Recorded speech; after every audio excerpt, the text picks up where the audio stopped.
It is Municipal Elections 2016 and this is your election channel. I'm Yuveka Rangapa. Thanks for joining us. Time now to dig a little deeper while you're being asked to come in and make your mark. What does it actually mean? Why is it so important? Political analyst Lukhona Mnguni joins me now to just delve a little deeper into the meaning of municipal elections. And thanks very much for your time, Lukhona.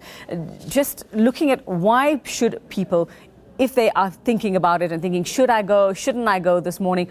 Why is it important that they make their mark? It's not a general election, it is a municipal election. Why is it important for them? Good morning, Yuveka. Certainly, local government elections are important for a number of reasons. Voting is probably the only function in the democratic process that equalizes everybody.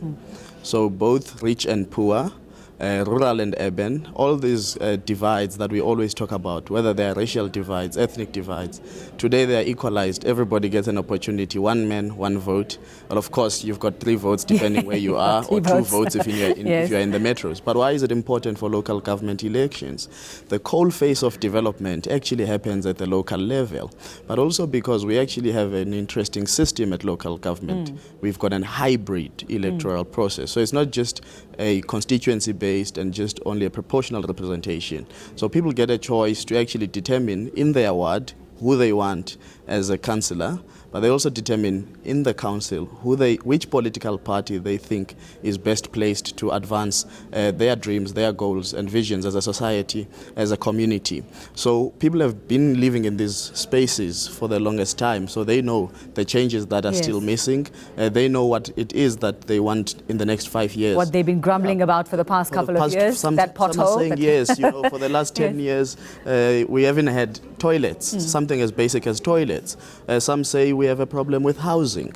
Some people are talking about employment opportunities. And I think local government, because it actually formulates bylaws and not national laws as it were, but the bylaws are very important in guiding some of the key sectors in our economy, such as the informal sector. And we've had the Premier of Gauteng, for example, talking about the township economy. But it's actually at the local level, at the municipal level, where the policy making to enable the informal economy, because we talk about an unemployment crisis in the country, and the buffering to that crisis is partly the informal economy. Well, it's all those issues that hit home for you as well. But Lukhona, what will this election also show about how South Africans are feeling in general about the ANC, how they're feeling about the EFF coming into the fray, how attitudes might be changing towards the DA as well? It's not a general election, but it is certainly showing up a lot of things about how we're feeling at the moment. Well, most certainly. Some people have called it a referendum on the ANC.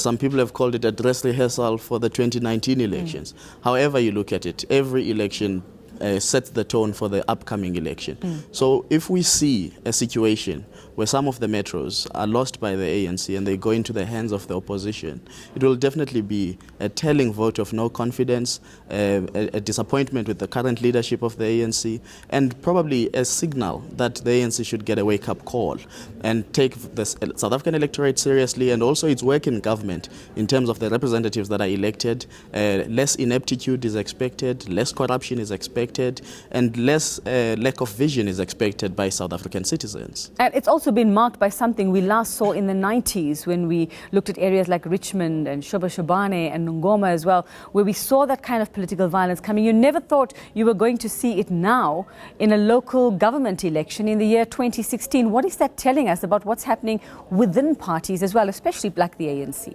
Well, I mean, especially within the province of KwaZulu-Natal, another province that has a number of these political violence incidents is Mpumalanga. But we've seen it in other municipalities as well, in Nelson Mandela Bay as well. What it means, Yuveka, is that we are moving slowly to a place where party politics of the ANC have now spilled over to society. And this is a threat to our democracy, but it's also a threat to the ANC's own viability as an organization, because once they harbor people within its ranks that feel I can kill to gain a spot in the council, I am willing to take someone's life and undermine the constitution, which says the right to life is limitless, then you've got the wrong set of politicians within your organization, and they are going to keep on bringing your organization into disrepute by performing these acts of killing fellow comrades. But also I think you've had it where tensions within the political parties are there as well, Yes. but those have not spilled over all the time into killings. But it's much more intra-party issues, and of course that is because the spoils are just becoming too much at the local level, and the dispensation of those resources, patronage, and how people do procurement for tenders, Yes. and all of this. So some councillors feel, if I'm in there, my friends and my family might have a chance at some of these. It's a matter of survival. Resources. Yes, A race to the trough. Well, you're with us for the best part of the morning. We're for the best part of this election Yeah. for the next few days. We'll delve more into your thinking. Thanks very much, political analyst Lukhona Mnguni. It is your election channel. We'll bring you more when we come back.